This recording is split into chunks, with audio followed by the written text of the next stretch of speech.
So today I am talking about influence and persuasion in the world of coaching. I have with me Perpetua, Dr Perpetua Neo, who studied at UCL and Cambridge. She's written and been featured by people like Business Insider, by Huffington Post, and one other particular name of note.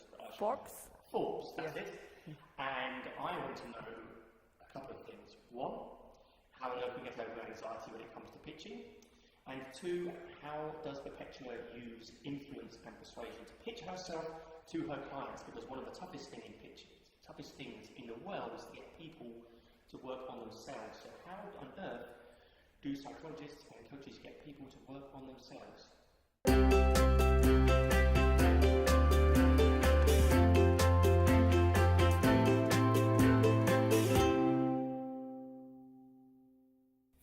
Welcome, Perpetua. Hi, Andrew. Thank you for having me here today. Thank you very much for coming. You are here because you know a thing or two about persuasion, given what you do. So, why don't you tell me and the audience, so we know a little bit more about you, your background. Take us way back to when you went to university and how you got to being a coach today. So my name is Perpetua, and my clients call me Dr. P or Dr. Neo. Essentially, I'm a psychologist and a coach for high achievers. And what I do is I help these high achievers to perform phenomenally and lead wisely in all areas of their lives and their career. Because I've been coaching people for a long time.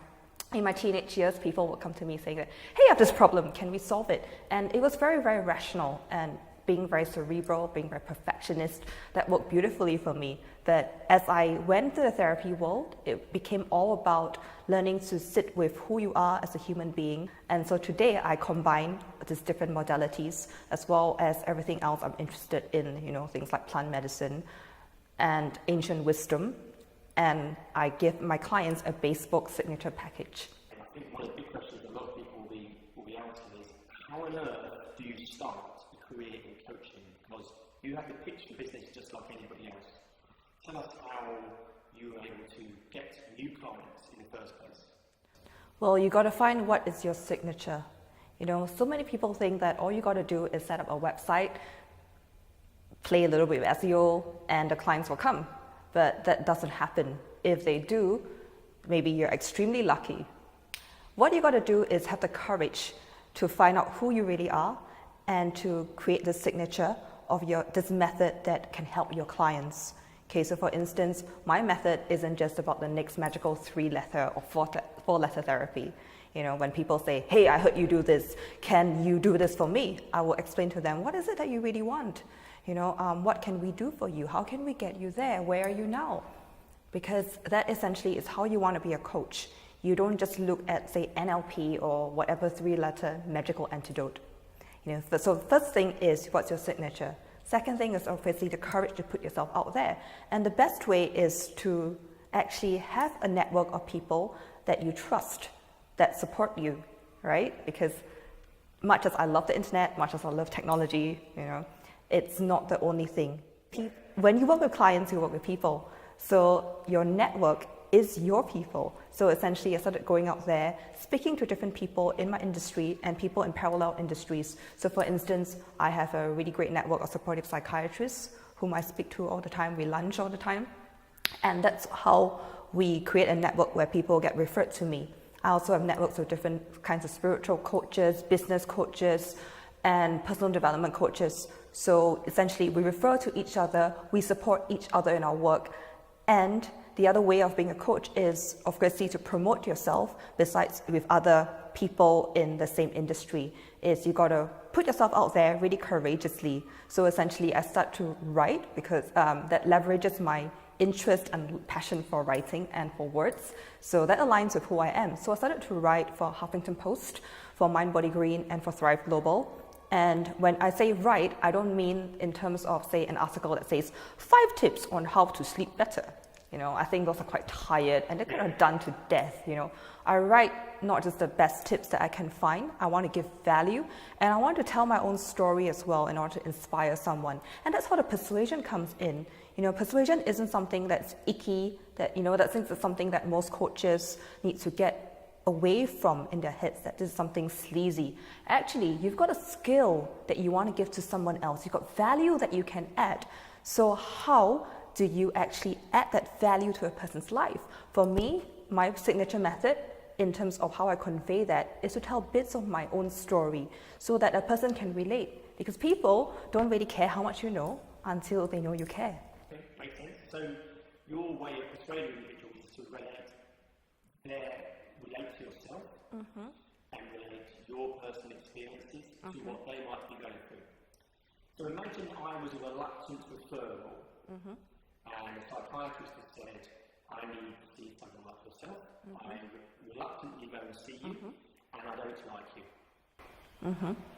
It could be possible. Of course. How then do you persuade me? What methodology would you use? What techniques would you use to persuade me to work with you? Well, the first thing I would do is to persuade myself first, because a lot of times we take things very personally. And sometimes it really isn't my fault that you don't like me. Maybe you just have a thing against the industry. Maybe you've tried a lot of different methods. So the first thing is to really be centered in myself and know that it really is not my fault. So that's the kind of headspace that I walk into the room with, or I enter Skype or FaceTime window with. Okay, the second thing would be, I would say that since you're here now already, since you're paid for it, or since your insurance or anything else is paying for it, let's make the best use of this time so that by the time you finish this 60 minutes, you're going to think, I've had some value out of it, even if I don't see you again. Okay, so I come along with my preconceptions and my fears, and you try and address them all within 60 minutes to try and convert me from the unconverted to the converted, and you do that by addressing my objections and trying to unearth what are my assumptions about you. Yes. Okay. And I'm interested because you said to me once before that a lot of what you do centres around language and the words that you use. Yes. Tell me a little bit about how you persuade people through the use of language. So language is something that makes us human. I know that dolphins have language, monkeys have language, but as humans, language can also be symbolic. So essentially, does this person I'm talking to understand what I'm saying? If they understand what I'm saying, is it just up here or is it in the body? Because the body remembers a lot of different things, and we are very, very human. So that's something that we got to embrace. So one thing about language that we talked about the last time was using everyday speak, no jargon. So if you are a psychiatrist, for instance, I might speak to you in the language of jargon because we understand each other. Okay, that is a heuristic for us to immediately know that, okay, you've got general anxiety disorder. This is what this person looks like. Okay, but as a person who is a non-medical professional, we speak in something that you understand. So let me give you an example of how I use language. So recently I was asked to describe what gaslighting means. And that's something that is very common in toxic relationships because that's something I specialize in. People who have been involved with personalities who are part of the dark triad. So we're talking about psychopaths, narcissists, and Machiavellians. Okay, so you work with people who are high performers, type A women, who come across dangerous individuals in the workplace. Yes. Okay. And so and this is termed gaslighting that came from an American movie. Yes. In the 1940s. Okay, so people kind of have a little feel about what gaslighting is. We know is that when reality is changed, and when you look at definitions, people, in all these articles, they will write things about when someone changes bits in your reality. So that's when you can actually understand it, because when I say gaslight, nobody knows what that is. A light? Gas coming up, doesn't make any sense. But then if you go a step further, what I call everyday language 2.0 or metaphors, that actually connects to the person even more. So I say, that's when somebody screws with your reality. And that's very metaphorical. Everybody knows what screwing with someone is, right? And so when it connects and it clicks here and here, that's when they go, I know she knows what I'm talking about. So you will use then Perpetua metaphors and similes to help you feel, so that your client feels attuned to you. Yes. And when the client feels attuned to you, they feel like you get them and you understand their problem. Yes. and you brought to life something perhaps they've never been able to put into words. Yes. And then they say, okay, I trust you, you understand me, I want to work with you. Yes. Okay, right. Now, one of the things I think is the greatest challenge of anyone in the medical profession, particularly working with mental health, is persuading somebody to work on themselves. It's great acquiring skills, but what if I have a problem? Perhaps I have got a problem, perhaps as you tell me I have got a problem. But what if I have a particular problem, say I'm neurotic or I'm paranoid, and I worry about how I look all the time? One, me realising that's a problem is in itself a challenge. Yes. Two, you then convincing them to work on themselves is a challenge. How do you convince people to work on themselves? Because that to me is the greatest challenge. When you're pitching a product or a service, that sounds to me much more straightforward than asking someone to actually apply things to themselves. How do you go about that? Well, I think the first thing is, to be really aware about who your audience is. You cannot help everybody unless they want to be helped, so you got to focus your attention on a group of people who may be a bit lukewarm but interested. So for instance, okay, let's say you talk about you being a bit neurotic, your fictitious you, okay? So fictitious you is a bit neurotic, and you kind of know that something's not quite right, but you're so used to it because it's this muscle that just grows bigger and bigger, and it's an autopilot way of you functioning. So for instance, you believe that if you're very high up the corporate ladder or you're a really successful entrepreneur, it's okay to sleep 2 hours a night, machismo and all that stuff, and everybody collapses, right? Everybody drinks a lot. Everybody maybe snorts a lot of cocaine to keep themselves awake. It's normal. So you may not think that it's all right. But there's a part of you, I think there's a part of everybody that knows that something isn't working as well, For instance, somebody else is complaining. You know that you're slipping. You don't feel good about yourself anymore. You wake up with less and less motivation, and you look in the mirror, and we're not even talking about physicalities. You just don't recognize who you are, the essence of who you are. So this is when a person kind of knows that there is a problem, and it's when they might start to read a little bit about it. And if you actually check Google, you just type something like, why am I so? You might see things like depressed, anxious, worried.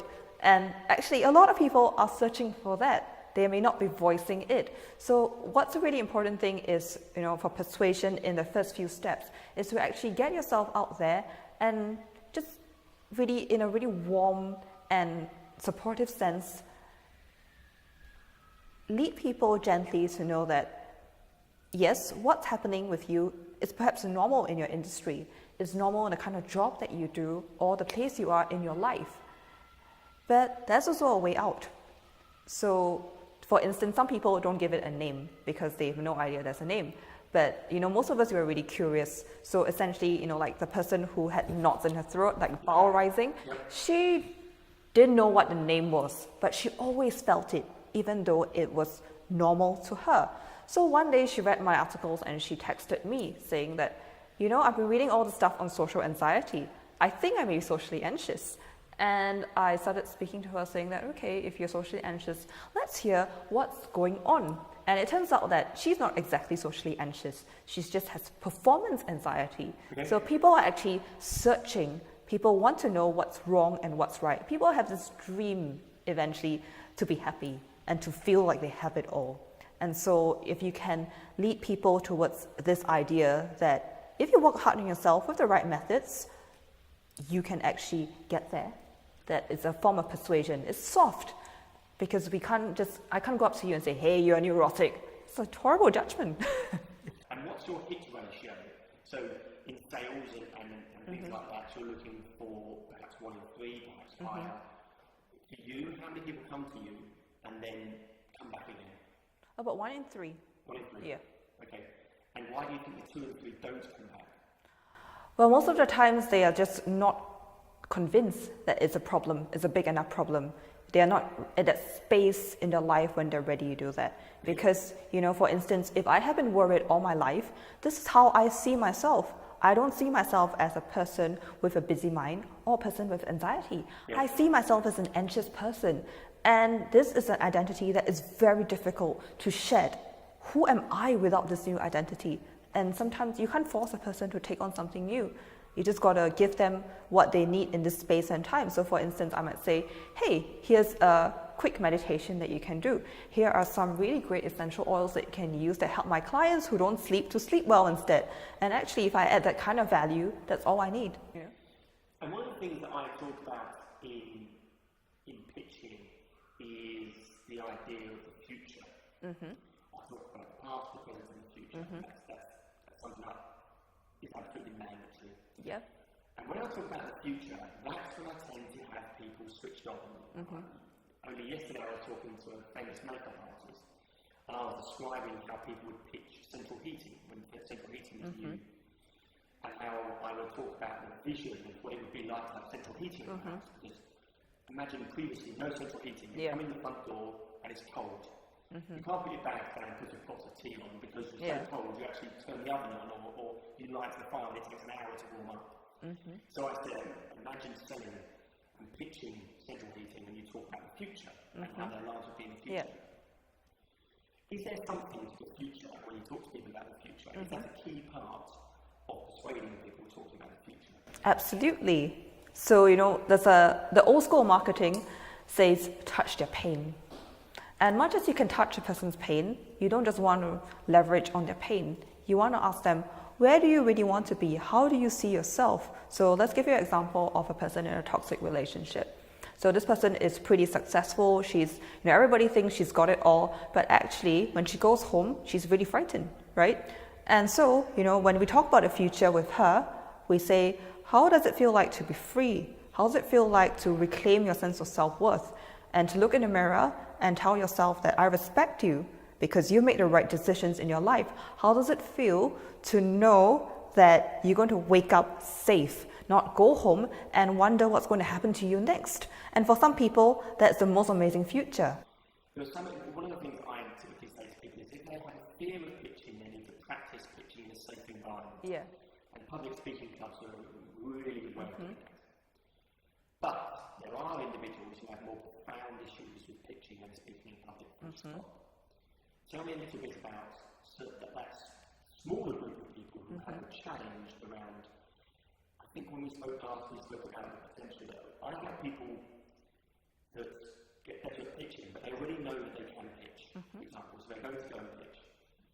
But some people don't even start in that point, they start further back, where they don't even think they can go and do a pitch in the first place. Absolutely. They're the people that typically you would talk to, and they're earlier on in that life cycle. Yeah. How do you help those people? So with these people, first thing you want to figure out is what makes them so reticent to get through the door to you, for instance. Okay. Yeah? And often, again, we go back to this worthiness. I'm not good enough. To stand up in front of lots of people and present something. Yeah. Okay. And one really important thing is to actually clarify that, you may not have skills, but speak to some people who seem to work the room magically with this amazing charisma.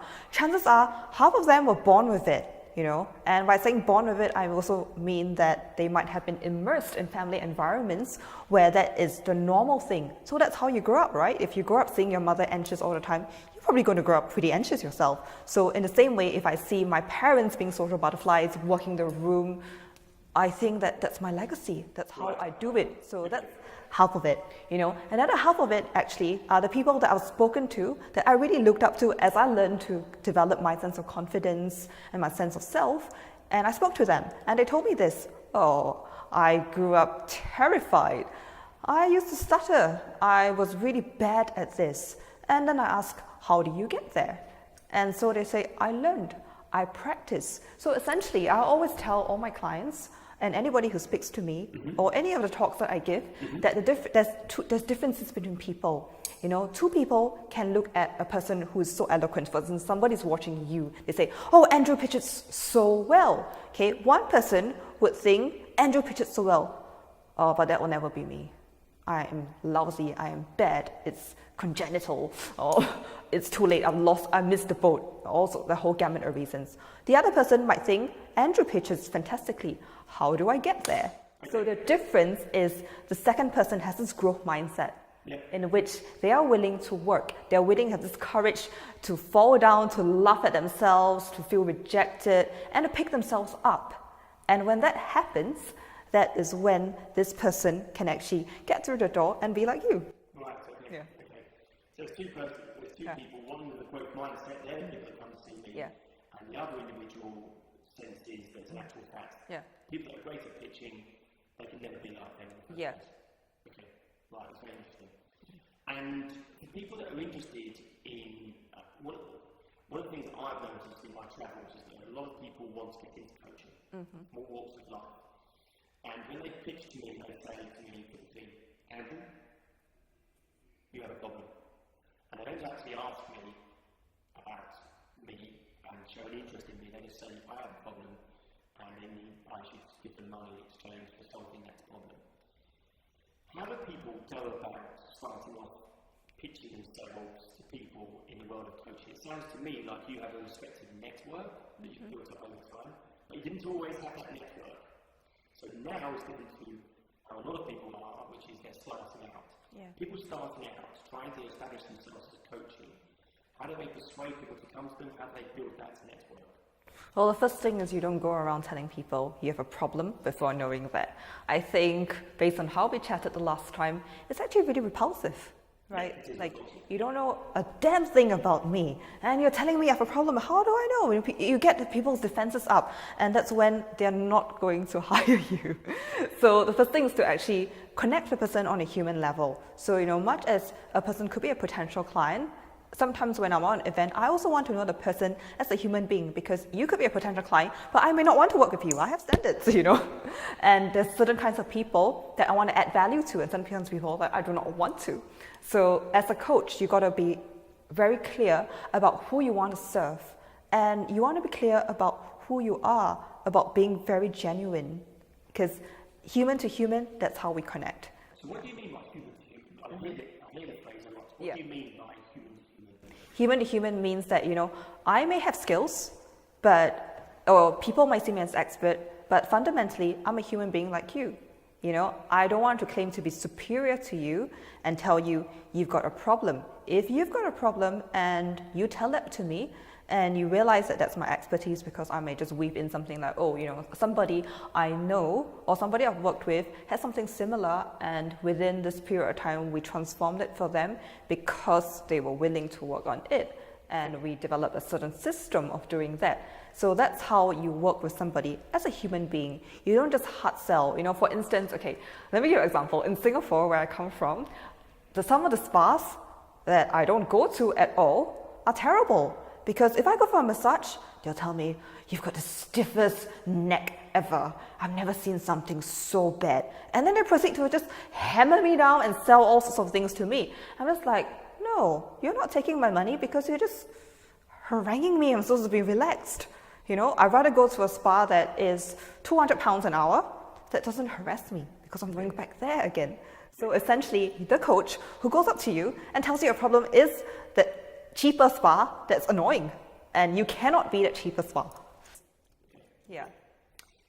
And finally, then, given your background as a psychologist, working with people and influencing them, what would you say are the 3 most powerful techniques that you use to influence people?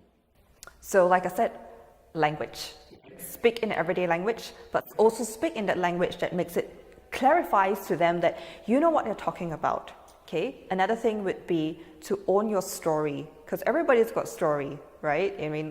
Everybody's risen from some darkest points in their lives, and actually this can be your badge of honor rather than something that is a scar that you try to hide with a lot of shame. Because when you own your story, that's when you actually develop who you are, your signature as a person, and that's what draws people to you. Because if you're genuine, then people actually understand who you are, and you actually resonate the like-minded kind of clients whom you want to work with and whom you can grow together with as a person. So essentially, you are your best form of persuasion, whether it's in terms of the words you develop, the language you use, or how you market yourself.